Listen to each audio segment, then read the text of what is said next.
profesor ilmu ekonomi terbaik yang dimiliki Indonesia. Di balik jiwanya yang visioner, ternyata banyak nilai kesederhanaan yang patut kita contoh. Baginya menimba dan berbagi ilmu adalah kunci dalam hidupnya.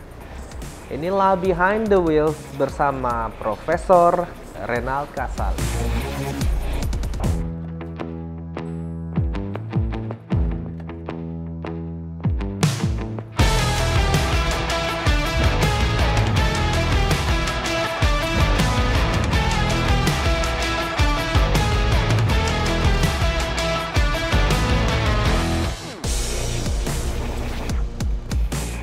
Oke, Profesor Renald Kasali, luar biasa. Terima kasih waktunya, Profesor. Sama-sama, Rudi. Waduh, sebenarnya nih ya konsepnya namanya Behind the Wheels, Prof. Ini satu-satunya Behind the Wheels tanpa mobil. Tapi kita udah lihat-lihat tadi mobil Volvo, Profesor. Itu bisa ceritain dikit nggak, Prof? Itu mobilnya kenapa? Ada apa tuh? Ada sejarah sedikit dari mobil itu mungkin? Buat saya mobil itu adalah comfort. Comfort. Jadi kita menikmati begitu ya. Dan pada waktu saya beli Volvo S60 itu masih aktif sebagai pimpinan program studi di UI. Oke, tahun berapa, Prof? Itu awal tahun 2000-an. Saya pulang dari Amerika tahun 98, 99-2000 itu saya menjadi ketua program doktoral. 20 tahun yang lalu ya? Oke. Program studi ilmu manajemen, jadi program S2, S3 di Depok. Nah, kebetulan saya adalah komisaris independen di sebuah perusahaan yang ada unsur otomotifnya. Ya, dan mereka kemudian bilang, jangan pakai mobil merek kompetitor dong, pakai kita. Saya coba dulu gitu ya. Saya coba dulu, terus kemudian mereka cerita tentang mobil itu. Saya bilang, wah ini comfort sekali. Iya, betul. Dan kalau begini nggak perlu dibawa oleh driver, dibawa sendiri. Itu sound system juga enak, kemudian bantingannya enak, semua enak sekali ya. Jadi saya biasa dengan keluarga pergi agak jauh sedikit pakai itu. Nyetir sendiri tuh, Prof? Nyetir sendiri. Ya, sampai satu ketika istri saya bilang, nih kayaknya mata si abang nih mulai gak bagus. Dia mulai takut dengan saya. Benar kejadian saya. Oh gitu? Kami pernah misalnya di jalan apa itu ya, arteri kalau tidak salah. Itu ada pemisah jalan, saya berpikir itu adalah markah jalan. Tahu-taunya mobil kami sudah di atas pemisah jalan yang ada tanggulnya segini gitu ya, sekitar situ. Saya udah di situ dan semua orang melihat kita. Saya ada anak saya, ada istri saya di mobil, kami harus keluar, malu juga kan. Tapi kan kita tinggal telepon, datang bantuan, kemudian diderek. Tapi itu menjadi tertawaan pada diri saya. Artinya saya mengatakan mungkin saya terakhir kali menyetir mobil. Itu tahun berapa, Prof? Saya nggak ingat persis ya, sekitar 2005, 2006 barangkali ya, sekitar situ. Jadi sejak saat itu saya bilang, udah, saya pakai driver aja. Biasanya ada driver, tetapi tidak selalu. Khusus untuk Volvo itu selalu saya bawa sendiri. Mobil kesayangan berarti. Mobil kesayangan. Cuma masalahnya mobil seperti itu kalau dijual, kalau sudah ini, harganya kan jatuh. Jadi simpen aja udah. Simpen aja sudah. Jadi kenang-kenangan. Ya. Sebenarnya kriteria beli mobil untuk Profesor Renald Kasali ini apa sih sebenarnya? Buat orang seperti saya tidak mencari perhatian. Ini bedanya dengan anak muda. Anak muda masih perlu. Nanti saya nggak laku, Prof, jualannya, Prof. Ya untuk mereka laku lah dengan mereka. Tapi kalau orang seusia saya kira bukan itu. Gitu ya. Mungkin sebagian ada. Sebagian ada ya. Kalau buat saya justru menghindari orang memperhatikan saya. Jadi kalau saya masuk, saya berharap orang nggak kenal saya. Saya berharap kan profesor terkenal, profesor nomor 1 untuk manajemen bisnis semua itu kan. Siapa lagi nama pertama yang muncul? Itu ada bahayanya. Oh begitu? Ada bahayanya, itu mengganggu kenyamanan kita juga kan. Kenapa? Karena kita kemana saja dilihat orang begitu ya. Perilaku kita ini menjadi rawan untuk disalahgunakan orang. Pasti akan bisa disalahgunakan orang. Jadi tentu kita ingin masuk ke restoran atau makan, masuk ke hotel, tidak dilihat orang kiri kanan. Kita duduk. Orang yang berpendidikan biasanya cenderung dia tahu kita, tapi dia diem-diem aja. Dia diem-diem aja. Dia tahu privasi orang. Udah. Tapi nanti pada saat kita lagi makan, lagi santai, pasti dia menyapa pelan-pelan. Ada waktu yang tepat. Nggak langsung, nggak over begitu. Jadi saya tidak mencari perhatian dengan apapun begitu ya. Itu satu. Yang kedua pasti saya cari yang comfort tadi. Nyaman begitu ya. Nah, cuman ada masanya kita pakai mobil yang pada waktu itu masih agak mewah 2000-an itu. Itu kan baru selesai Krismon. Cuman buat seorang dosen tentu tidak mungkin dianggap kurang layak lah ya. Karena sehari-hari teman-teman kita kan tidak pakai mobil seperti itu. Jadi itu pun mengundang perhatian. Ini kan dosennya beda nih kelasnya. Ya, tapi kelas profesor. Tetapi kita berada di kampus yang tentu saja sama rata kan begitu kan. Ya, tentu kita harus menghormati perbedaan itu. Oke, kalau bukan mobil nih, jadi kan profesor nih ngelihat mobil dari fungsi comfort dan fungsinya aja. Sebenarnya seorang Profesor Renald Kasali sukanya apa sih hobinya? Kalau saya lihat nih pohon banyak banget. Ya. Tepat sekali. Pohon taman.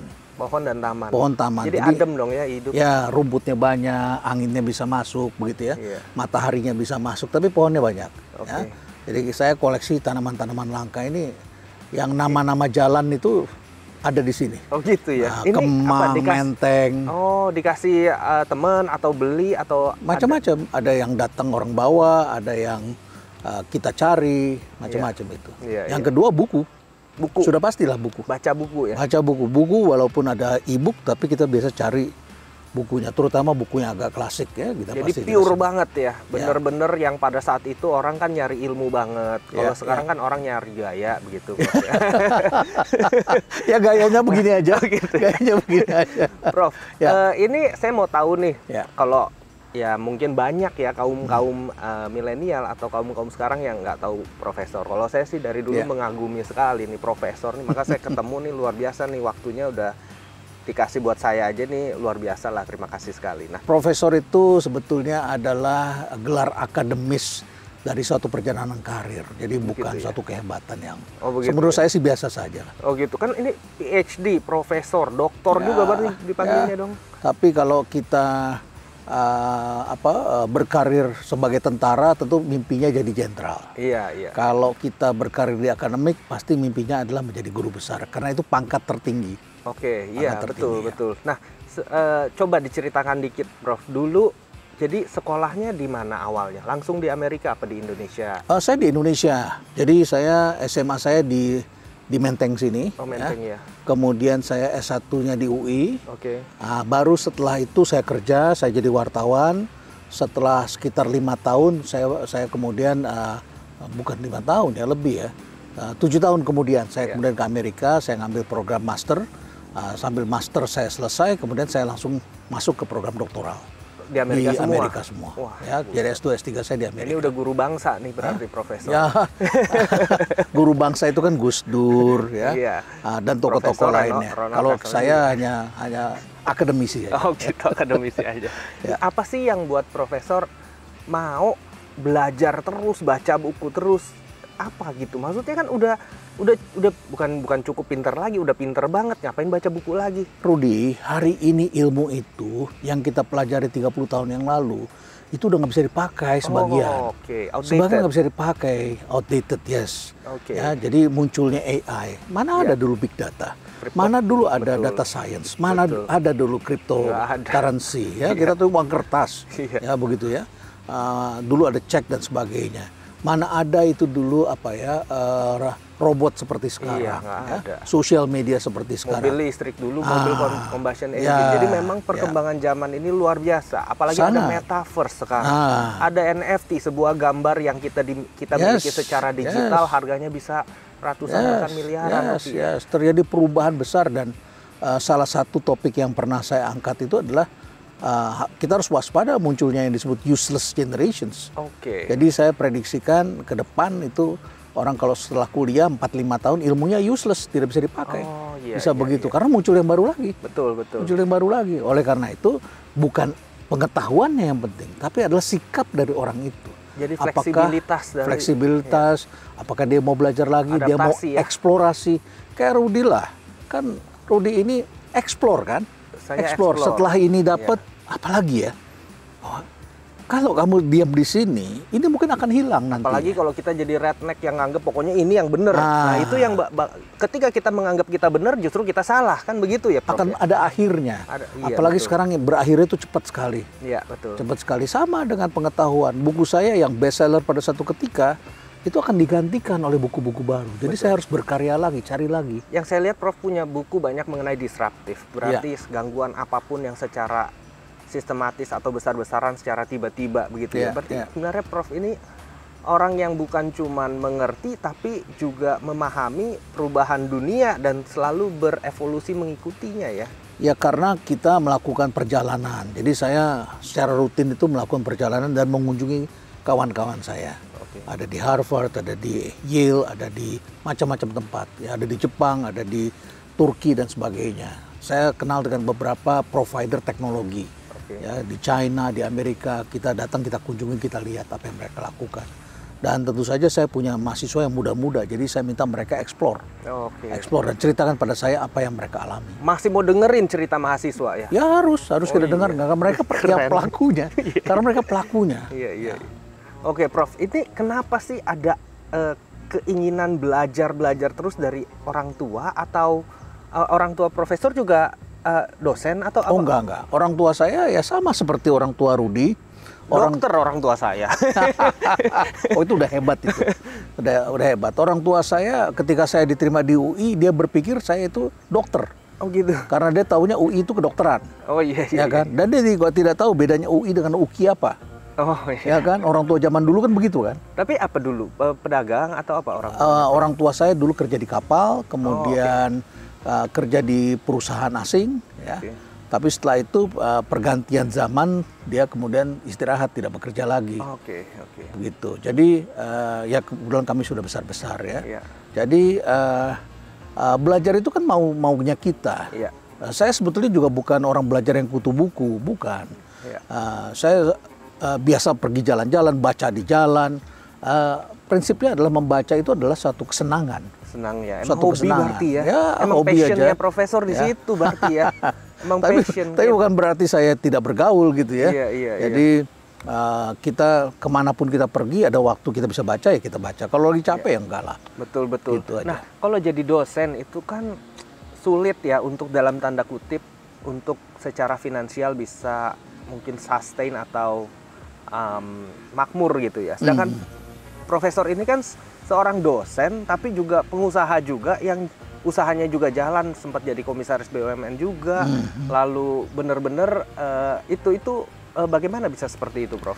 Begini, saya lihat beberapa profesor di Amerika ya. Mereka jalan juga tuh sebagai konsultan, sebagai pengusaha jalan juga. Jadi nggak harus dosen jadi dosen begitu enggak ya? Itu satu ya. Yang kedua, bahkan menjadi dosen untuk bisnis ya, itu justru yang diutamakan adalah mereka yang sudah mengalami praktek. Betul. Kalau tidak pernah praktek ya mau ajarin apa? Mengajarkan kewirausahaan tidak pernah berwirausaha. Sama juga Anda mengajarkan psikologi pada orang dan pengajarnya ini tidak pernah melihat manusia kan? Jadi memang yang benar itu adalah kita bisa mempraktikkan dan kita buktikan dan kemudian kita bisa ceritakan apa yang kita alami tapi kita punya basis teorinya begitu. Itu yang saya kira itu harus dilakukan dan jangan lupa apa sih yang terpenting bagi ekonomi kita? Investasi. Bukan menabung tapi investasi. Menabung itu uang itu kan tidak boleh dibuat bosan. Uang itu harus digerakkan. Karena dengan digerakkan ada orang lain yang bisa menikmati. Kalau kita simpan itu hanya kita yang menikmati. Ya, kalau seperti sekarang ini di sini ini ada sekitar 100-an orang yang bekerja di sini. Mereka bisa bercerita pada keluarganya, mereka bisa memberikan sepotong roti di rumahnya. Jadi saya kira kita harus bikin itu. Ya, menurut Profesor nih apa sih kenikmatan terbesar menjadi seorang dosen nih yang selama ini Prof udah nikmat jalan? Sekali. Oh gitu ya. Bukannya sekali. Aduh nih punya mahasiswa rese nih. Aduh yang ini aduh nggak pinter nih. Enggak. Kalau sampai mahasiswanya nggak pinter itu salah di kita. Ya, kita dari awal tuh settingannya adalah kita harus membuat mahasiswa kita pandai menyampaikan pikirannya dan sebelum dia masuk kelas dia membaca. Kalau dia tidak membaca dia tidak bisa ikut kuliah. Ya. Nah saya waktu sekolah di Amerika itu saya lihat saya khawatir ketika saya nggak sempat baca buku. Jadi saya paksakan sampai malam saya baca bukunya. Nah akibatnya saya bisa bercerita di kelas. Semua teman-teman saya baca buku dan saya terkejut sekali ketika di kelas awal-awal. Setiap kali profesor bicara, mereka baru bicara sedikit, udah angkat tangan. Oh niat banget ya, antusias sekali ya. Antusias, saya berpikir kenapa ya? Saya berpikir budaya. Iya betul. Mungkin ada benar juga sebagai itu budaya mereka. Dari dulu, dari kecil diajarinnya seperti itu. Diajarin ngomong sih. Diajarin ngomong, ya, itu yang pertama. Tapi yang kedua, ternyata anak-anak Asia yang sekolah di luar negeri, itu membaca buku dengan penuh kesungguhan. Dan hari ini yang ngambil S2, S3 di Amerika, rata-rata kan anak Asia. Nah, jadi ketika di kelas saya lihat mereka seperti itu, mereka bisa ngikutin. Saya bilang, saya juga bisa. Nah, jadi setelah itu, saya lihat lagi dosennya ternyata menjaga agar mahasiswanya punya mood untuk bicara, untuk menyampaikan gagasannya. Setelah itu saya ketemu dengan Mike Porter dan kami punya program barengan di Harvard. Dan kemudian Mike Porter tunjukkan kepada saya, ini namanya participant centered. Jadi centerednya bukan di dosen, centerednya adalah di peserta, student. Jadi mereka kemudian presentasi, mereka menjelaskan, kita tinggal menyimpulkan. Jadi kayak focus group discussion begitu? Focus group discussion kebanyakan untuk research. Tapi kalau ya agak mirip lah. Jadi si pengajar itu hanya sebagai moderator dan kemudian lempar sana, lempar sini. Tapi dia harus punya kerangka. Jadi bukan out of the blue begitu ya. Tapi adalah berdasarkan kerangka, pertanyaan yang sudah dikasih seminggu sebelumnya. Kemudian mahasiswa menyusun jawabannya dan teorinya dijelaskan setelah itu. Jadi bukan teori dulu baru diskusi, bukan. Kebanyakan kita kan begitu. Begitu, betul. Bahkan ada juga yang dosen tanya jawab dari materi pelajaran yang itu aja. Ya, dari waktu ke waktu begitu saja. Begitu lagi. Saya dari tahun ke tahun mungkin materi saya sudah berbeda. Iya, betul. Sudah berbeda. Wah, itu yang benar berarti ya, benar begitu. Nah, Prof, lalu dari sekian banyak perusahaan yang Profesor pimpin atau bawahi, termasuk BUMN, ada 3 kalau nggak salah ya, sempat membawahi juga sebagai komisaris utama. Nah, itu yang paling berkesan yang mana, Prof? Bidang apa? Semuanya berkesan. Saya pernah menjadi komisaris di PT Dirgantara Indonesia. Di saat perusahaan itu sedang carut-marut, itu saya diminta masuk ke sana. Ya. Yang susah-susah baru? Zaman susah-susah itu saya masuk ya. Kemudian saya pernah di Indofarma, itu BUMN juga. Kemudian saya pernah di Angkasa Pura II. Saya pernah diminta dulu di Pertamina, tapi saya merasa belum waktunya pada waktu itu. Jadi 3 ini, Angkasa Pura II, kemudian di Telkom, dan terakhir saya di PT Pos saat ini. Jadi saya lagi dikasih yang agak susah. Susah-susah mulu ya. Nah, jadi yang paling berkesan yang mana? PTDI berkesan, Angkasa Pura II waktu bagaimana mengoperasikan Terminal 3 itu sangat berkesan ya, karena kita dibully oleh buzzer-buzzer tertentu gitu, karena belum sempurna kan. Belum sempurna udah kita resmikan. Sewa buzzer lagi dong, Prof. Dulu kan belum diketahui pada saat itu ya. Nah, yang terakhir saya kira yang paling seru PT Pos ini. Ini gajah tua 276 tahun. Jadi sangat menarik. Mau digitalisasi. Transformasi besar menjadi digital company. Jadi menarik sekali. Menarik sekali ya. Nah, itu BUMN itu masih pada kolot atau sebenarnya udah lumayan terbuka? Begini, dengan masukan-masukan visioner, Prof, kan mungkin mereka pikir ini ngayal ya gitu. Enggak. Saya lihat profesor sangat visioneri. Kalau masuk ke itu mereka nganggap itu perumpamaan pola pikir yang luar biasa diikutin atau malah dilawan gitu, resisten apa enggak? Tentu setiap transformasi ada yang resisten. Kayak gini aja deh, seperti misalnya Presiden Jokowi mau memindahkan ibu kota baru, pasti ada yang resisten. Ada yang bilang belum waktunya, cobalah 10 tahun lagi, pasti ada yang resisten juga. Jadi selalu ada yang resisten. Nah, kapanpun ya, pasti ada resisten. Yang kedua, setiap perusahaan itu mempunyai karakter dan kualitas SDM yang tidak sama. Sama juga kita bandingkan antara Astra dengan perusahaan lainnya. Pasti beda kualitasnya. Ya. Nah, demikian pula BUMN. Ada bank yang sudah TBK. Perusahaan TBK rata-rata bagus. Rata-rata, walaupun belum pasti sih. Relatively SDM-nya bagus. Gitu relatively bagus, karena ada GCG-nya. GCG-nya jalan. Trainingnya jalan, ada budgetnya besar, ada komite benar-benar dipantau. Jadi ada mata lain yang mengawasi dan harus the bottom line-nya harus bagus begitu ya. Nah, Telkom itu bagus sekali. Jadi pada waktu saya di Telkom, kita ngomong sedikit mereka bisa kerjakan, kita ngomong sedikit mereka bisa kerjakan, gitu ya. Kalaupun nggak bisa, mereka punya uang buat bayar konsultan, begitu kan ya. Dan konsultan ini the best, mereka panggil McKinsey dan lain sebagainya, bisa itu ya. Nah, PT Pos orangnya loyal, tetapi dibesarkan dalam situasi pengiriman surat dulu ya. Zaman dulu. Tapi orangnya loyal dan baik-baik. Orangnya loyal dan baik-baik. Jadi ada regenerasi, Prof. Masih yang begitu-begitu atau?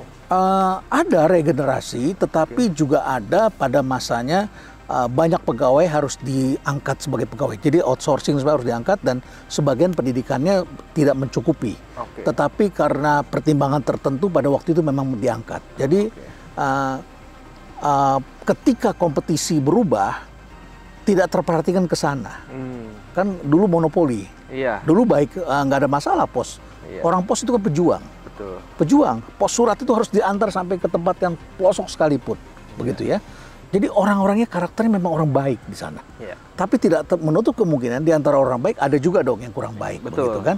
Nah, tinggal sekarang kita tingkatkan service levelnya, teknologinya, kemudian quality orangnya, kita tempatkan mereka pada tempat yang benar. Jadi katakanlah kalau pendidikan kurang memadai, dia ditaruhnya di loket, ada orang mau kirim barang. Tadi pagi nih saya diberitahu, dia mau kirim barang ke Seoul, terus kemudian si petugas loketnya bilang, nggak ada, kita nggak bisa. Loh kenapa nggak bisa? Itu kan Korea Utara katanya. Pengetahuan kan? Soal pengetahuan. Saya mendengar seperti itu. Kapan itu kejadian? Oh, 2 tahun yang lalu katanya. Oh, oke. Ya, mungkin karena kualitas SDM yang ditaruh tidak tepat di sana. Mungkin orang ini lebih tepat untuk bagian pengiriman, bukan bagian loket yang memberi informasi kepada pelanggan. Padahal itu kan Rusia ya, Prof. Sama juga. Padahal bisa bikin SOP mungkin setiap kali nganter harus ketik aja, walaupun dia tahu atau enggak harus ketik di automatically. Jadi jangan sekarang tahu istilahnya kan. Sekarang kita udah lakukan itu, kita pakai aplikasi. Jadi ini perusahaan ini berubah menjadi perusahaan digital. Dan itu sedang profesor usahakan seperti itu ya juga. Dengan teman-teman, kalau komisaris itu kan lebih memberikan direction. Betul. Ya, dan supervisi ya. Ya, kita bukan super director. Bukan director. Yang terlibat harus melakukan ini, melakukan itu. Saya ada masukan dari teman-teman YouTuber, itu kebanyakan mereka melihat surat-surat yang masuk ke pos, ketika itu automated message, misalnya dari YouTube ya Prof, itu harus dikirim ke rumah kan, untuk dapat kodenya supaya kita bisa masukin verifikasi bahwa benar alamat tersebut. Nah, cenderung PT Pos itu tidak mengantar karena mungkin dari pihak pengirim automated nggak mungkin komplain, kita belum terima. Dari kita mau komplain juga kita komplainnya ke sana. Jadi ini ada satu link di mana kalau saya dari Amerika saya kirim barang ke Prof di Jakarta, saya kan tanya udah nyampe belum. Mungkin saya bisa ngomelin ke posnya kalau nggak dikirimin. Kalau ini kan istilahnya nggak ada supervisi. Jadi para calon YouTuber tuh nggak dapat kodenya sampai datang ke pos, baru pas datang ke pos, oh yang namanya siapa? Nih cari sendiri, setumpuk. Banyak sekali. Jadi dulu pernah terjadi kantor pos itu kan tutup jam 3. Jadi kalau ada barang atau jam 3 atau jam 4 begitu ya. Nah kalau ada barang jam 3 sampai besoknya hari Sabtu. Mereka tidak kirim karena mereka mau pulang. Terus kemudian baru diantar lagi hari Senin. Dulu terjadi seperti itu. Terus kemudian juga pernah ada terjadi surat tidak terkirim. Cukup banyak begitu. Sekarang sudah semuanya pengawasannya sudah digital, pakai aplikasi, dan kalau barang dikirim itu harus si petugasnya itu harus pakai aplikasi dan membuat laporannya itu. Kalau misalnya gagal kirim karena di rumahnya nggak ada orang, dia harus mengirimnya laporannya itu di titik yang ada GPS-nya di situ. Oh, jadi nggak boleh di rumah dia sendiri. Dulu mereka bilang gagal kirim. Jadi begitu saya masuk, saya lihat itu gagal kirim. Saya cek di mana. Oh, kok dia bilangnya gagal kirim di sini, dan kita dapat laporan dari pihak yang lain bahwa mereka mengajarkan udah bilang aja gagal kirim misalnya. Sekarang sudah dilakukan transformasi, sudah dibenahi. Kayak Peduli Lindungi kita beda tipis juga nggak bisa check-in. Check-innya harus di spot tersebut. Jadi dia harus lapornya di situ. Iya, luar biasa, itu visioner sekali sih Prof. Nah Prof, ini ada BUMN lain nggak yang Profesor mau perbaiki nih? BUMN itu kan terserah dari pemegang sahamnya. Kalau kita profesional academician seperti ini, kita tidak mempunyai ambisi apa-apa. Pokoknya kalau ditugaskan ya kita pindah. Saya tadinya di Telkom, perusahaan yang terbaik dan profitable, paling menguntungkan. Kemudian ditugaskan ke perusahaan yang sedang sakit, ya kita jalan saja.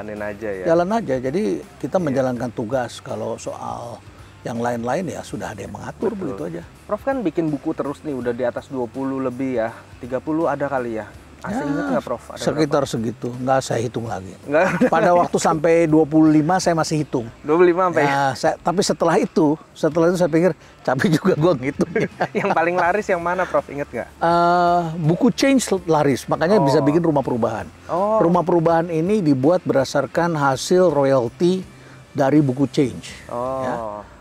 Kemudian self-driving itu juga sudah berapa ya, cetakan ke-25 atau ke berapa, lumayan begitu ya. Sekarang kan digital nih Prof, dibikin e-book juga dijualin atau? Ada juga juga penerbitnya, itu kan haknya penerbit. Terserah publisher ya. Jadi publisher itu yang memutuskan berapa yang mau dijual book atau e-book, dan mereka memberitahu kepada kami, ternyata di Indonesia masih yang laku yang buku printed, kata mereka. Oh masih begitu ya? Karena e-book gampang dibajak.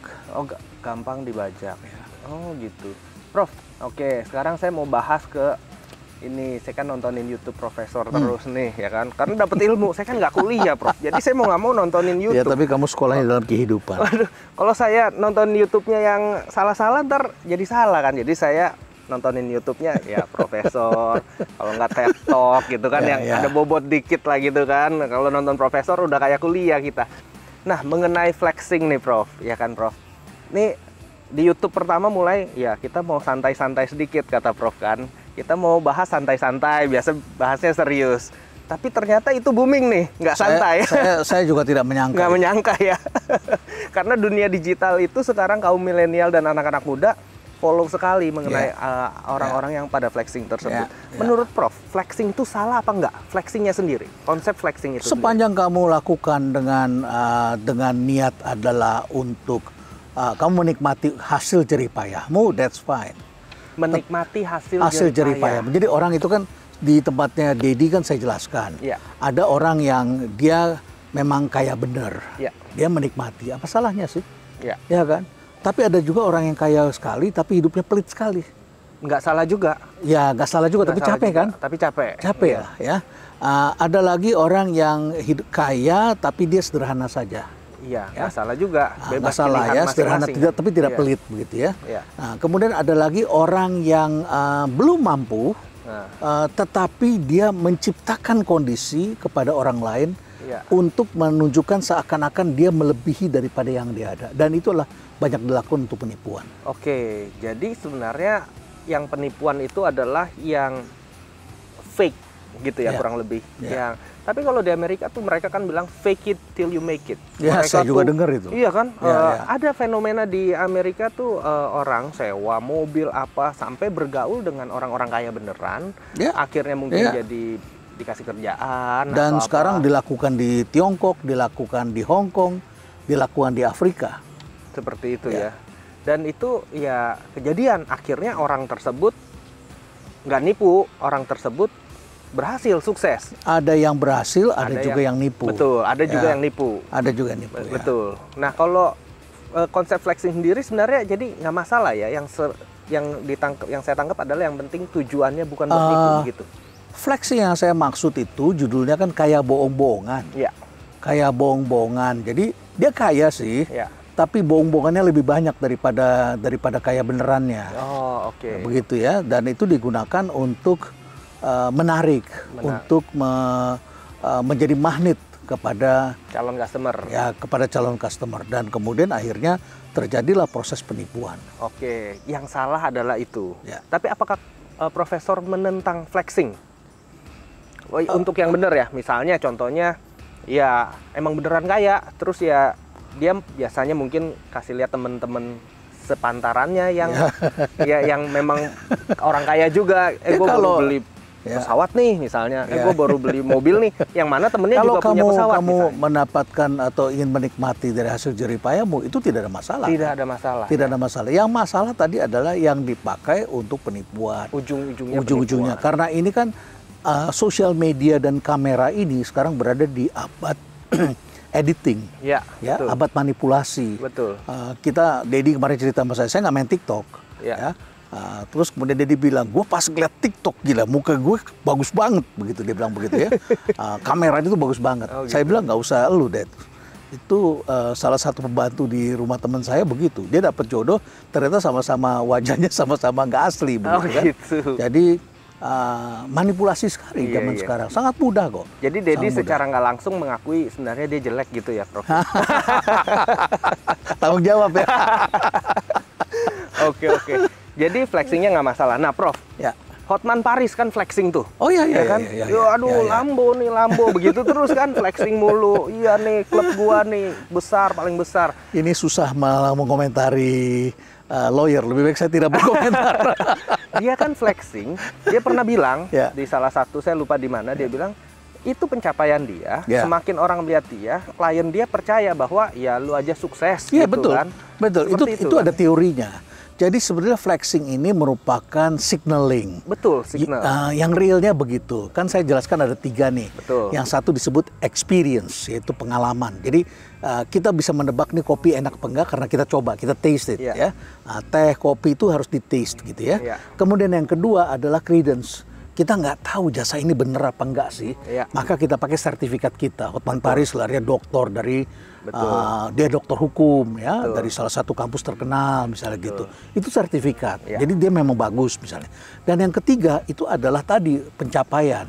Dan pencapaian itu ditunjukkan begitu loh. Sehingga kemudian customer bisa menduga, oh dia sukses dari mana uangnya karena dia kerja keras.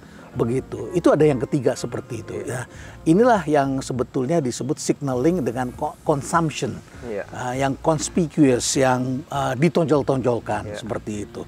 Tetapi ada persoalan lagi nantinya di belakangnya, karena orang itu harus siap, karena dia akan menjadi perhatian publik kemanapun dia pergi, dia akan seperti itu. Saya pernah tanya sama Romi Rafael, kamu tahu dong Romi Rafael ya.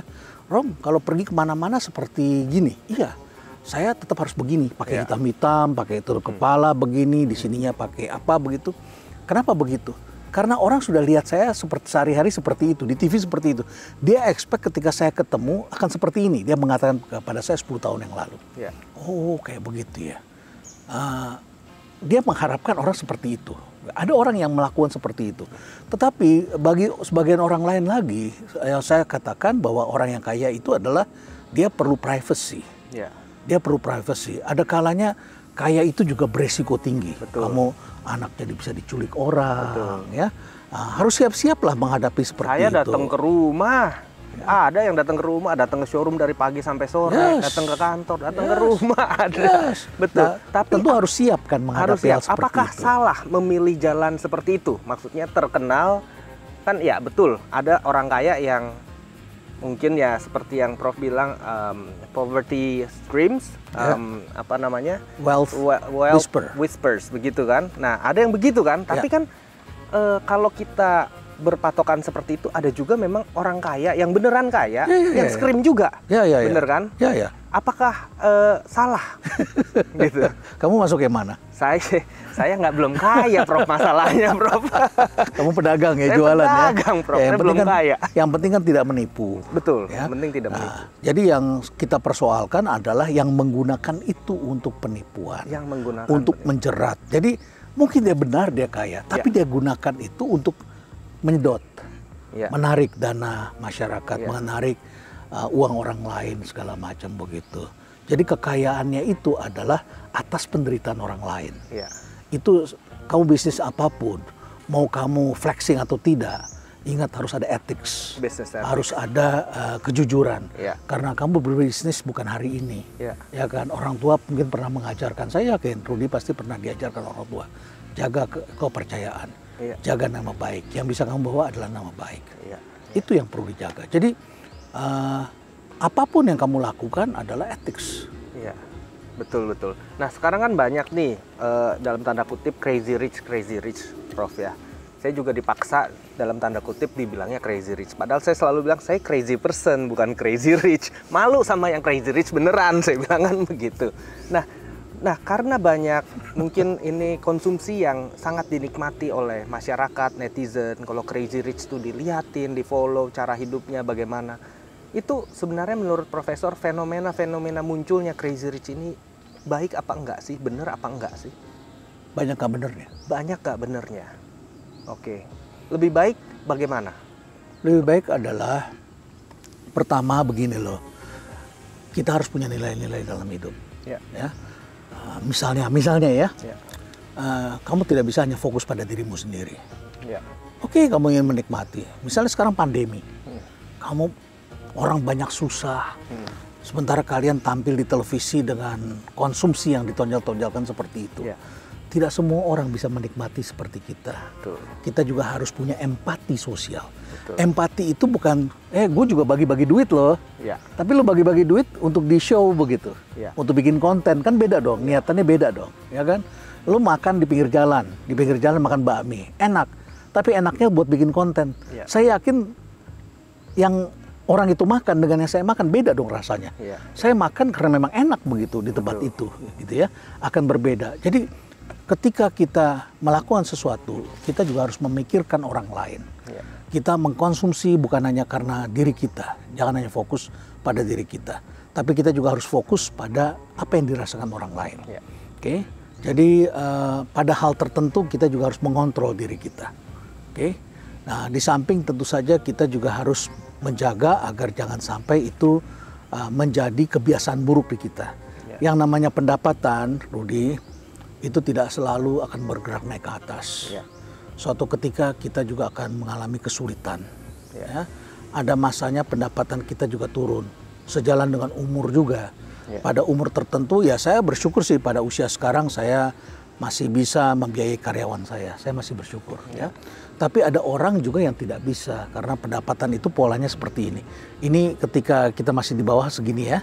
Nanti peranan akan naik. Begitu. Ya, kemudian setelah itu 55 itu dia akan turun. Nah, kamu tahu teori itu, ya, life cycle hypothesis. Dia akan turun seperti ini. Nah, jadi pada suatu ketika kita tidak memiliki kemampuan itu.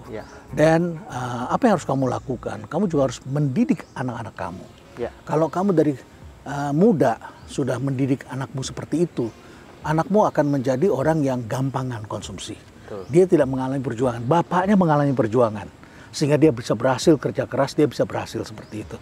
Tapi anakmu belum tentu melewati itu. Betul. Dia langsung pas lahir sudah menjadi anak crazy rich, anak sultan, begitu ya. Kan beda. Ya. Kamu harus mendidik seperti itu. Yang ketiga, hasil penelitian menunjukkan orang-orang seperti ini biasanya mempunyai ketidakstabilan emosi pada suatu ketika. Jadi itu yang harus diwaspadai. Saya tidak mengatakan semuanya mengalami seperti itu. Nah, ketidakstabilan emosi ini you have to predict, you have to control. Karena suatu ketika konsumsi itu akan membuatmu bosan, akan membuatmu frustasi, dan setelah itu juga bisa jadi income kita juga mengalami perubahan. So just be careful. Saya juga nggak stabil emosinya, suka kesurupan, Prof. Kesurupan belanja. Kesurupan. Prof, tapi ada nggak sih sisi positif dari flexing menurut Profesor D? Ada nggak sih? Misalnya nih, Prof. Ya. Wah, karena ngelihat dia kok bisa kaya begitu ya, gue jadi mau kerja keras. Justru orang-orang yang nonton begitu ya, jadi mungkin ada nggak sih mungkin sisi positif begitu? Apa udah pasti jelek deh? Kalau kamu tujukannya adalah konsumsinya, itu berbeda dengan kamu tujukan prestasimu. Konsumsi dan prestasi ya? Itu adalah dua hal yang berbeda. Oke. Ya? Bahwa dengan prestasi akan keluar hasil, yes. Ya? Jangan lupa semua itu ada prosesnya. Tapi yang belakangan ditonjolkan itu adalah tidak perlu kerja keras. Motivator-motivator mengatakan juga turut berkontribusi. Mereka mengatakan cukup kerja smart saja, tidak perlu kerja keras. Wah, saya selalu bilang salah itu. Soalnya jadwal saya aja dari jam 7 pagi sampai 1 pagi dong, Prof. Setiap hari. Dan saya belum kaya-kaya amat, gimana tuh? Itu udah, saya selalu menentang itu. Oke, terus apa lagi, Prof? Ya, jadi memang kita tidak bisa melakukan itu semata-mata hanya menunjukkan di usia muda kita sudah punya ini, punya ini. Jujurlah pada diri sendiri, ya. Jujur dalam arti kata, kalau memang kita itu mendapatkannya karena kerja keras kita, katakan karena kerja keras, karena ini proses yang kita hadapi. Tapi kalau misalnya kita dapatkan, wah ini gampang, ini semua bisa, come on, apakah semua orang gampang? Apakah Rudy dapatkannya gampang? Iya. Ya kan? Betul, Prof. Ya. Kan ada bauran yang Rudy alami. Mungkin Rudy ketemu dengan seseorang yang membantu. Apakah kekayaan ini milik Rudy sendiri? Mungkin Rudy punya partner yang saling mendukung dan partnernya cocok. Partnernya percaya pada Rudy. Mungkin juga karena Rudy setelah menjalani bisnis ini nggak cocok, akhirnya ketemu dengan punya showroom ini, jadi cocok, ya bagus, bisa jalan. Mungkin Rudy juga pergaulannya baik, mau mendatangi orang, ya. Dan akhirnya ketemulah dengan si A, si B, dan si C dan sebagainya. Kemudian akhirnya berhasil lah. Apakah ini diceritakan pada orang prosesnya itu tiap orang unik? Ya kan? Motivasi is motivasi. Tapi kalau motivasi nanti akhirnya bisa menjadi jalan pintas, better kita harus lebih hati-hati. Ya. Kalau sekarang banyak terjadi penipuan, banyak terjadi orang menyelewengkan, itu menjadi sampah masyarakat. Nah kita harus lebih waspada dan lebih banyak menjelaskan juga, begitu ya. Tentu menghibur adalah menghibur, tapi juga bisa menimbulkan salah. Dan siapa yang salah? Ya orang yang greedy kan, karena mereka juga berkontribusi terhadap kebodohan mereka kan. Betul. Nah untuk masyarakat luas nih, Indonesia kan konsumennya suka film horor, suka film yang ada yang disakiti, sedih-sedih dramanya begitu kan. Ada juga yang suka kaya sekali. Nah, yang sekarang lagi heboh kan yang kaya-kaya ini nih, Prof. Bagaimana pesan untuk masyarakat luas supaya ya kayak film horor deh, contohnya ada pocong lah apa, itu kan kita jangan percaya ada pocong tiba-tiba muncul kan seperti itu.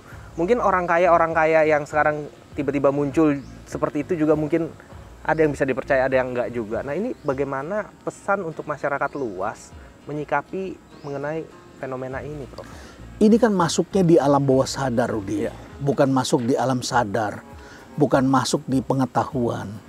Jadi kita sebagai pihak yang menyajikan itu kepada publik juga berkontribusi terhadap kesalahan masyarakat. Justru dengan adanya orang seperti Rudy Ramli yang seperti ini, yang berhasil dan sebagainya, ketika muncul di publik, baiknya juga menyentuh sedikit-sedikit. Kita begini loh, ingat ya, ini ada gininya ya. Diingetin itu masyarakat. Jadi dibangkitkan kesadaran, karena kita yang menanam, kita juga harus memberikan prinsip-prinsip itu sedikit-sedikit aja, nggak usah banyak-banyak, Rudy ya. Karena masyarakat kita itu menangkapnya itu cara yang paling gampang adalah visual. Betul. Kemudian mereka meniru contoh dan kemudian seringkali mengambil, memotong, menyimpulkan sendiri. Yang keempat, mereka ketika melihat returnnya, mereka lupa dengan resikonya. Kalau sudah ngomong return, they forget about the risk. Orang seperti Rudy pasti tahu dong, high return, high risk. Dan that's why you talk about governance, gitu kan, ESG kan. Jadi ketika kita menjalankan, kita kasih barang, tapi gue mesti tahu dulu lu siapa, know your customer, ya kan. Tapi kalau sekarang penipuan kan tidak melakukan KYC-nya kan, mereka tidak melakukan itu. Dan orang yang tertipu, dan kemudian orang yang tertipu itu punya kecenderungan punya greedy juga begitu. Karena ingin jalan pintas tersebut. Ingin jalan pintas, dan mereka terbiasa lihat dengan sinetron seperti itu, alam bawah sadarnya seperti itu. Lalu Prof sempat bilang keberuntungan dalam dunia bisnis itu kan menurut Profesor adalah diciptakan gitu ya. Keberuntungan itu diciptakan dari proses tersebut. Itu maksudnya gimana tuh, Prof? Jadi nggak mungkin ada orang yang beruntung, benar-benar keberuntungannya itu diciptakan. Apa ada beneran orang yang beruntung, atau memang semua keberuntungan dalam dunia bisnis harus diciptakan? Kalau kita bicara dengan orang lama, mereka mengatakan saya orang bejo, saya orang beruntung. Gimana cara dapat keberuntungan? Keberuntungan itu karena wajah saya wajah hoki, ya kan? Garis tangan saya sudah ada, ya. Tapi dalam sains dikatakan, Seneca, seorang filsuf, pernah mengatakan, ya, luck is somewhere when opportunity meets preparation. Ya, jadi keberuntungan itu akan datang ketika ada opportunity, dan opportunity itu kan selalu ada setiap saat, gitu ya. Tetapi dia akan bertemu dengan siapa? Bertemu dengan orang yang siap. Kalau sekarang kita bilang, ini ada opportunity loh, kan di TV sering, ini opportunity. Tapi masalahnya orang itu tidak siap. Dia tidak pernah belajar, kan sering dikatakan learn before you earn. Gitu ya. Nah, kalau kita tidak pernah belajar, kita tidak pernah mengalami, ya, terus tiba-tiba kita pikir, bener nih. Saya lihat orang piara ikan lele bagus gitu ya. Wah, bisa ditong itu bagus sekali. Saya beli, kenapa jadi pada mati? Karena saya tidak mengerti airnya harus bagaimana, tempat mataharinya bagaimana. Begitu saya tumpukin taruh di sana, yang ada adalah jamur begitu. Betul. Karena saya tidak pernah tahu ada penyakitnya ikan ini. Tentu saya harus belajar dulu dong mengenai ikannya, apalagi ini makhluk hidup begitu. Saya beli ayam 10 bagus bertelur. Kemudian saya beli lagi, ini kejadian, Rudy. Saya beli lagi 10. Apa yang terjadi? 10 ini rupanya lagi kena virus. Oh, mati semua itu ayam saya. Dan saya marah-marahin petugas saya. Padahal kan yang salah saya kan. Ya, kenapa nggak dipisahin dulu? Kenapa nggak gitu dipisah? Pada waktu tahun 98 terjadi krisis. Krismon, nggak tahu Rudi waktu itu usia berapa tuh? Saya hampir 10, ya adalah, udah inget. Udah inget lah. Warga di sekitar tempat saya di daerah sini datang, Pak, banyak warga kelaparan, nggak punya pekerjaan. Saya baru pulang tuh dari Amerika. Mesti apa Tinggalnya kita? Udah di sini, Bro? Sudah di daerah sini, ya? di tengah-tengah kampung di belakang. Untuk apa? Harus apa? Kita bikin koperasi. Mulailah kita kumpulin uang. 200.000, 500.000, semua bikin koperasi. Koperasinya apa? Kita tanya. Ini Pak, ini bagus. Bikin ternak itik. Ternak itik. Belinya di mana? Beli di Brebes atau di Tegal begitu ya. Udah belilah. Ya. Terus pada waktu itu saya bilang, kita beli dulu 10 ekor. Diketawain saya. Pak, nggak gitu kan, kita belajar Fakultas Ekonomi. Ada tuh seorang sarjana. Harus break even. Kapan untungnya? Dia bilang. Jadi harus 500 ekor. Ya sudah demokrasi kan, semuanya mendesak 500 ekor. Ya saya setuju. Apa yang terjadi? Dibeli itu, itiknya datang, terus katanya 1 bulan kemudian mulai bertelur. 1 bulan kemudian belum bertelur. Saya tanya, kenapa belum bertelur? Ini kan uang untuk makanannya keluar terus kan? Kita harus keluarin terus kan? Kenapa belum bertelur? Apa semua ya? Katanya ini soalnya stres Pak, kita nggak perhitungkan. Waktu dibawa dari Tegal ke sini, stres ini itik ini. Jadi bulunya rontok. Nah, kita kasih makan lagi, tunggu sebulan lagi. Apa yang terjadi? Lebih rontok lagi. Kenapa? Rupanya yang jaga itu kasih air di tengah-tengah, kasih air, kasih kolam. Nah, saya tanya kenapa dikasih kolam? Ini itik Pak, harus berenang katanya. Dikasih air berenang. Ternyata ini itiknya itik darat, bukan itik rawa. Semakin stres, semakin rontok, dia pasti berenang tapi rontok semua. Jadi 500 ekor itu akhirnya mati semua, tinggal 20 ekor. Akhirnya dijual di tukang apa itu? Udah ada harganya juga. Bebek goreng itu. Iya. Jadi harus belajar dulu. Ada opportunity, tapi kita nggak siap. Jadi opportunity mungkin kita nggak bisa ciptakan opportunity. Ada setiap saat. Tinggal bagaimana kita melihat. Tapi dia akan berpihak dengan orang yang preparation, yang melakukan preparation. Jadi harus ada kesiapan juga ketika ada peluang, kalau enggak ya nggak bisa seize the moment, ya slip away juga. That's true. Nah, lalu Prof, sebenarnya Prof sendiri orangnya ini terbuka nggak untuk sesuatu fenomena-fenomena baru seperti sekarang, atau masih ada apa namanya pemikiran-pemikiran konvensional yang menurut Prof udah pokoknya itu adalah kebenaran yang mutlak, atau seiring berjalannya waktu dan teknologi dan pola sosial masyarakat juga gitu kan, yang dalam tanda kutip flexing mungkin diterima masyarakat, tapi untuk orang kayak saya atau apalagi kayak Prof mungkin ya, mungkin saya nggak tahu juga, mungkin apa sih itu nggak bisa diterima gitu, apa Prof justru mencoba membuka, ya udahlah itu yang terjadi. Ya begini, mudah-mudahan saya nggak salah ya. Mudah-mudahan nggak salah. Seorang profesor bisa ngomong begitu ya. Mudah-mudahan saya nggak salah. Dalam arti begini ya, kebetulan kan Rudi kan melihatnya dari kacamata Anda menjual luxurious car, begitu ya. Nah, tentu dalam hal begitu adanya flexing Anda diuntungkan. Tetapi itu adalah yang tadi saya bilang masuk dalam kategori yang mereka melakukannya itu dengan menggunakan uang hasil kerja keras mereka dan bukan untuk mencuci uang. Ya, karena barang-barang mewah seperti itu bisa jadi juga orang melakukan untuk laundry. Ada pihak tertentu yang membayar lewat sini, be careful. Cuman itu aja. Saya mesti ingatkan Rudi, jangan sampai nanti Rudi terperangkap di sana. Siap. Apakah saya berubah? Saya tidak berubah dalam arti kata termasuk ethics, termasuk itu menjaga nama baik. Termasuk itu misalnya kejujuran dan lain sebagainya, it's very difficult to maintain. I know that, ya. Tapi we have to try it harder, gitu kan ya. Dalam hal tertentu kita harus lakukan. Dalam hal itu saya tidak berubah. Tapi terhadap praktek-praktek bahwa dulu itu namanya consumption conspicuous dan sekarang disebutnya flexing. Sekarang ini viral marketing.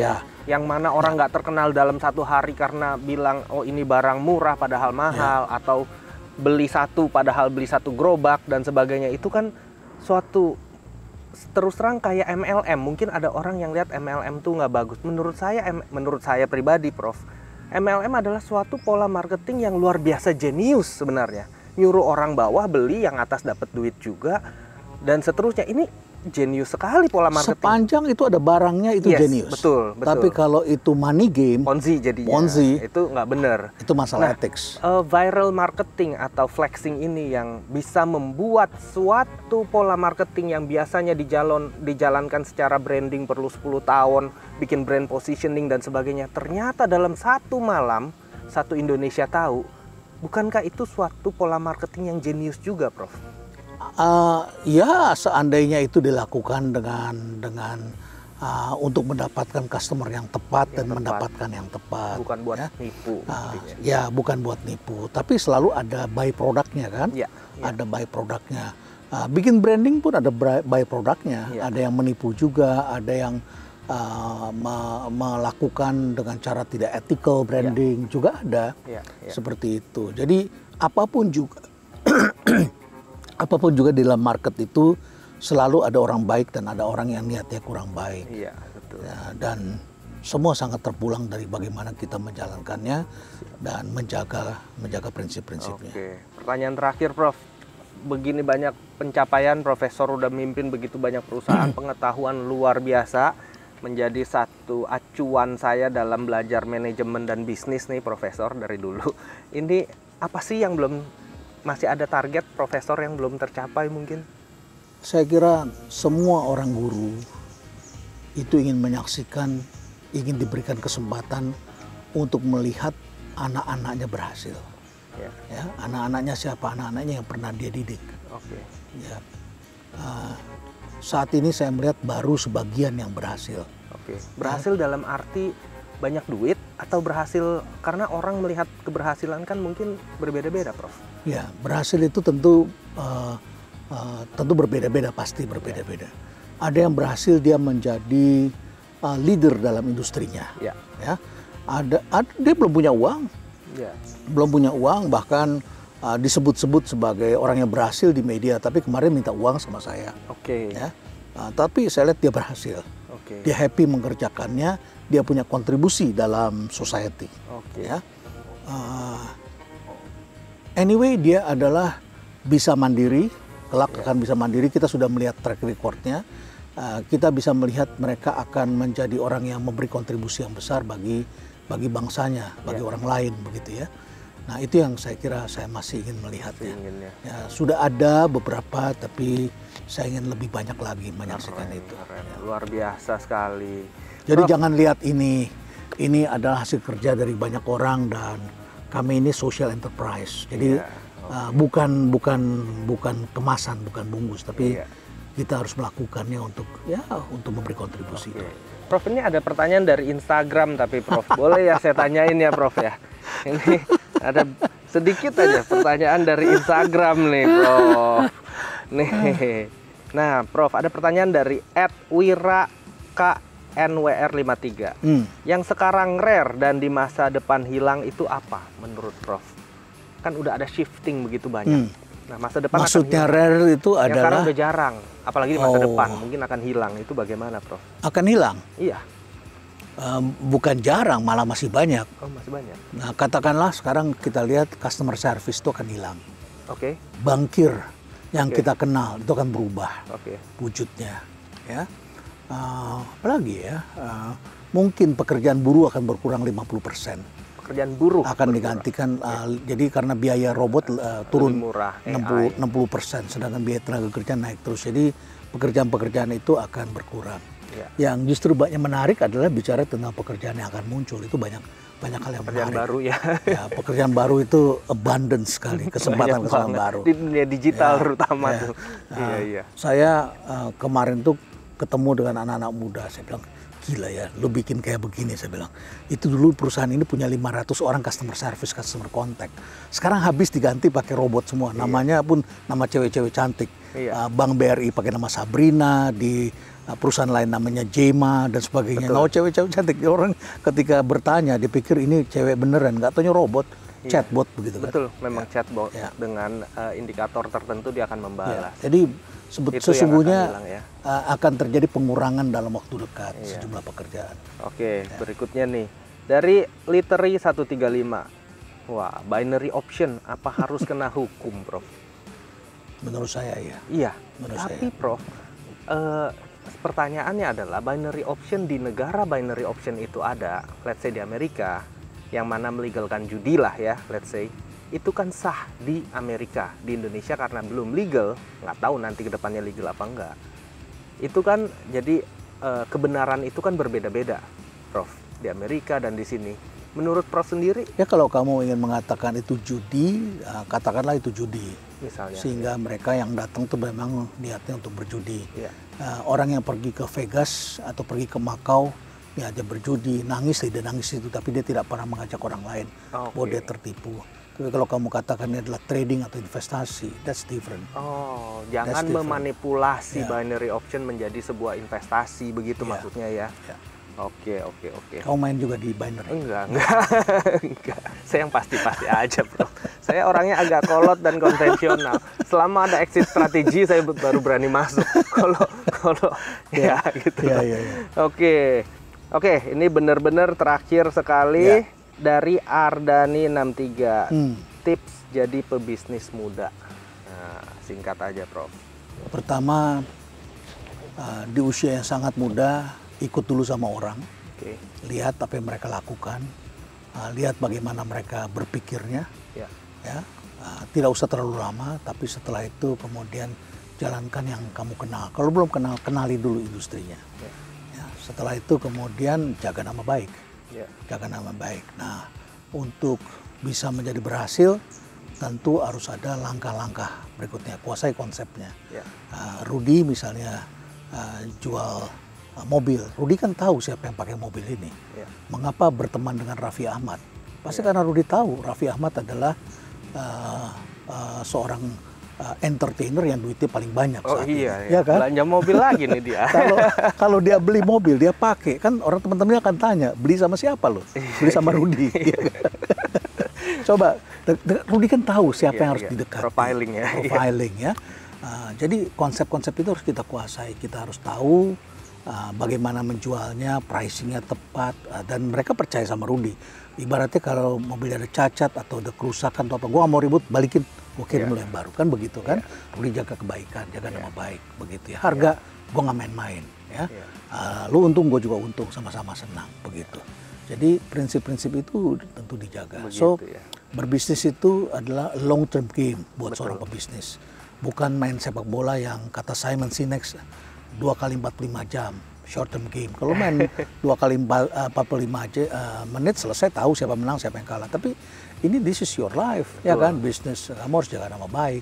Sama juga kita menikah, pengen nggak menikah seumur hidup? Oh, kalau pengen menikah seumur hidup, jangan hanya mengatakan I love you pada saat Februari 14 besok, ya kan? You have to say it every day, every morning, kan begitu kan? Sudah berkeluarga? Sudah dong. Sudah kan? Anak saya 4 dong. Nah, kamu ingin langgeng kan? Maka you have to say it every day karena this is a long term game. Sama dengan customer kamu. Mungkin kamu harus menyapa dia secara rutin, tanya ada keluhan apa enggak, kan seperti itu hukumnya kan? That is post marketing, you maintain it. Jadi ada hal-hal prinsip-prinsip yang harus kita jalankan. Kalau target pencapaian 5 tahun ke depan, Prof, satu aja, apa yang Profesor harus capai 5 tahun ke depan? Mungkin pos Indonesia jadi digital, mungkin apa? Jadi 5 tahun lagi saya datang lagi ke Prof. Ini saya tidak tahu sampai berapa lama saya diberi tugas. Oh gitu ya. Tergantung yang memberi tugas tentunya. Ya, kalau pencapaian pribadi sendiri? Pribadi saya ingin tetap sehat. Tetap sehat ya? Saya merasa sehat ini di usia saya sekarang, saya merasa yang paling penting bagi saya adalah sehat. Dan saya tidak perlu bekerja seperti yang dulu. Saya harus melatih anak-anak saya dari awal lagi. Saya ingin melihat mereka sudah otomatis sudah bisa tumbuh dan ada yang bisa meneruskan. Luar biasa, mantap, bijaksana. Kalau saya nyari duit, pokoknya mau apa kamu mau masih duit muda. lagi. Oh, gitu kamu masih muda. When I were young, I did it. Oh gitu ya, oke. Berarti saya agak bener dikit. Oke, terima kasih sekali Profesor. Sama-sama, Rudy. Semoga bermanfaat bagi Indonesia, bagi bangsa. Wih, mantap. Jaga nama baik, jaga hal-hal sifatnya governance. Siap, Prof. Mantap, Prof. Oke, Rudy.